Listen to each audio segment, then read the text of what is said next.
রাজ্যের বর্তমান স্বাস্থ্য ব্যবস্থা ভেঙে একেবারে চুরমার। কারণ আমরা আগে আজ করতে পেরেছিলাম দাঁতের ডাক্তার দিয়ে রাজ্য ভালো চলতে পারে না।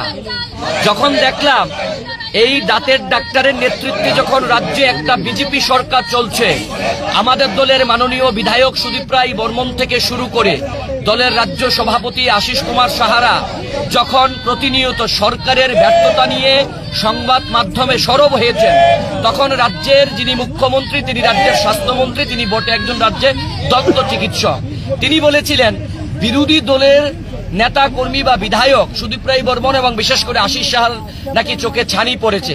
সেদিন আমরা বলেছিলাম যখন দাঁতের ডাক্তার চোখের ডাক্তারের ভূমিকায় আছেন, সেদিন বুঝতে পেরেছি যে রাজ্যের স্বাস্থ্য ব্যবস্থা কোথায় দাঁড়িয়ে আছে।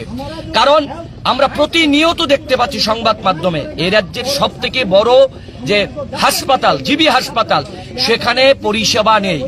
সেখানে রুগী যখন তার স্বাস্থ্য বা চিকিৎসার জন্য হাসপাতালে যায়, সেখানে রুগী উল্টো আক্রান্ত হচ্ছেন কিভাবে? সেখানে যে হাসপাতালের ফ্যান ভেঙে রুগীর গায়ে পড়ে, সেখানে পর্যাপ্ত পরিমাণে যারা হাসপাতালের যারা স্টাফ থাকার কথা সেখানে নেই।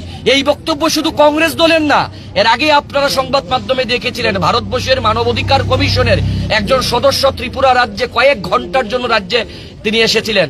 তিনি জিবি হাসপাতালে ভিজিট করার পর তিনি সংবাদ মাধ্যমে এক প্রকার ক্ষোভ প্রকাশ করেছেন যে আমাদের রাজ্যে স্বাস্থ্য ব্যবস্থা ভেঙে চুরমার। গত কয়েকদিন আগে দেখলাম সরকারের শরিক দল যারা মন্ত্রিসভায় আছেন, রাজ্যের একজন মন্ত্রী এবং এই দলের একজন বিধায়ক, উনারা ক্ষোভ প্রকাশ করছেন যে রাজ্যে স্বাস্থ্য ব্যবস্থা নেই। কিন্তু রাজ্যের যিনি স্বাস্থ্যমন্ত্রী, তিনি রাজ্যের মুখ্যমন্ত্রী ডক্টর মানিক সাহা, তিনি ব্যস্ত আছেন ফিতা কাটার জন্য, তিনি ব্যস্ত আছেন খেলার মেলা নিয়ে, তিনি ব্যস্ত আছেন রাজ্যে কে কোথায় বসবাস করে, কারা বাংলাদেশি কারা পাকিস্তানি। কিন্তু উনি যে রাজ্যের স্বাস্থ্য দপ্তরের দায়িত্ব পালন করছেন, এই রাজ্যের মানুষ যে সরকারকে সহযোগিতা করছেন ট্যাক্সের মাধ্যমে, এই অসুস্থ রোগীরা যখন হাসপাতালে যান চিকিৎসা করাতে, সেখানে পর্যাপ্ত পরিমাণে স্বাস্থ্যকর্মী নেই, সেখানে পর্যাপ্ত পরিমাণে সিস্টার নেই, সেখানে পর্যাপ্ত পরিমাণে ডাক্তার নেই। গত 7 বছর রাজ্যে সরকার চলছে, কতজন ডাক্তার নিয়োগ করা হয়েছে রাজ্য বিজেপি দলের সরকারের পক্ষ থেকে? এই হাসপাতালগুলো চলছে যারা ইন্টার্নশিপ করছেন, যারা এখনো ডাক্তার হননি, তাদেরকে দিয়ে রাজ্যে